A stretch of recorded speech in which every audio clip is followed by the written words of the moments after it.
Hey, what's going on, people?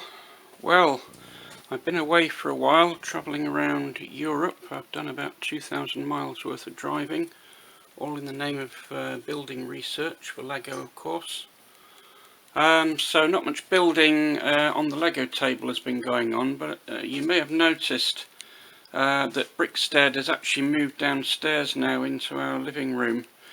This is mainly because one of my daughters is coming back home to live for a while, and so we've had to clear out the upstairs bedrooms and make some room. But that's actually been a great opportunity to set up the Lego on the dining table and actually move it into the living room, where it's a lot easier to do the filming.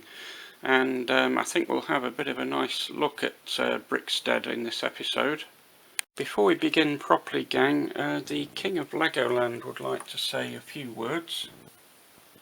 Yes, one rather enjoys building with Lego, whatever that means.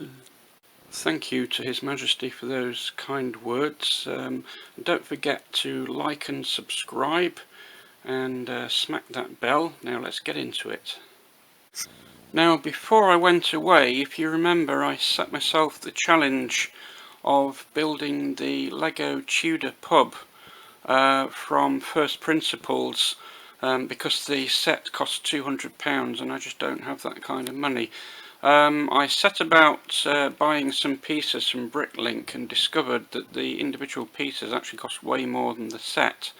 We're talking hundreds of pounds just for a few fairly ordinary Lego pieces. So the current plan is I'm going to build the front part of the pub, which is the sort of green coloured part, the dark green part of the pub, and then pretty much use my own imagination to build the rest of it, because I just can't afford to buy all the individual pieces required.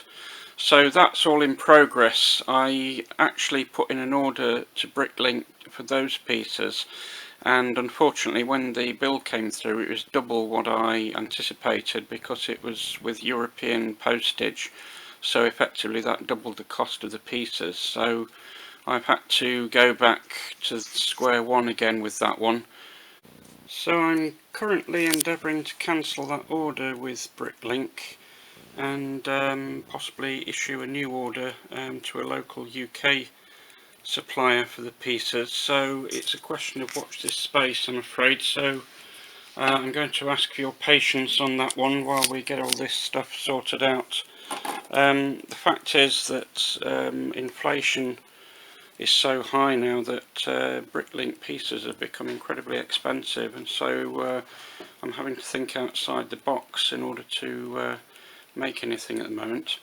One thing I am going to continue is the flanking buildings for the townhouse there, the petrol station and the pizza restaurant. That's going to be a priority to get the roof on those two buildings. The actual buildings, as you can see, are pretty much finished now. We just need the roof on these two. As for the townhouse itself, well, I want to do a major renovation of the back part of the building, because as you can see it's very plain and not very inspiring.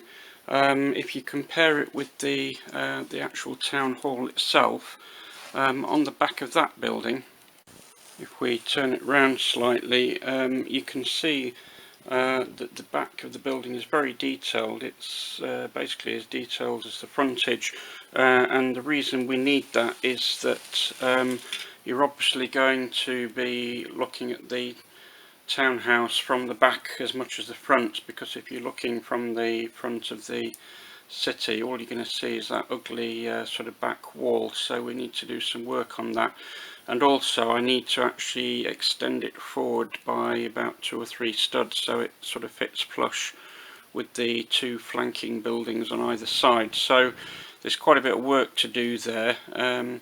We need to finish off obviously the two buildings themselves. We need to do some work on the what's going to be the Tudor pub, or at least my version of it, and we've got 1 or 2 other things to be looking at, including internal furnishings and some other interesting things. So that's all for the near future. But now that we've managed to reassemble Brickstead downstairs, I'll give you a quick tour because we can actually photograph it a bit more easily now. So as you can see, gang, on this side of the city we've got the lovely Dutch building here from Amsterdam, and we've got the Parisian building looking very smart and chic. Next to that we've got our super sort of Gothic style library with some iconic cars next to it, including the Batmobile down there. This is of course the Lego corner bank, which is a sort of ready-made set, as is the hotel corner piece there.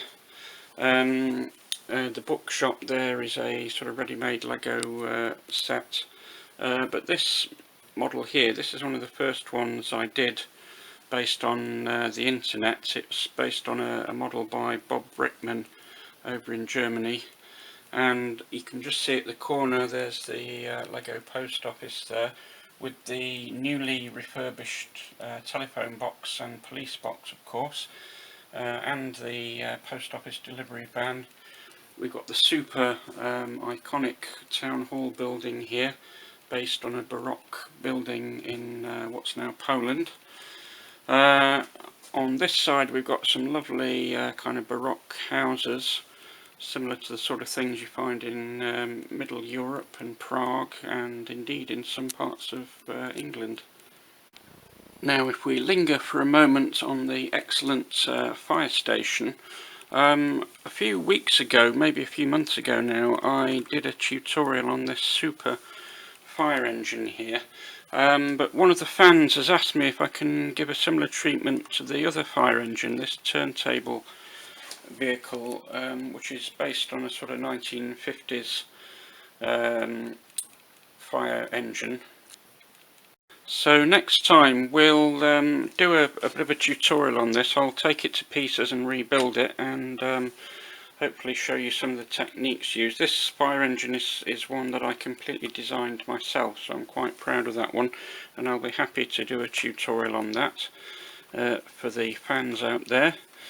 As you can see, again, there's another example of the refurbished telephone box and police box, and the telephone box in particular, you can get someone inside there.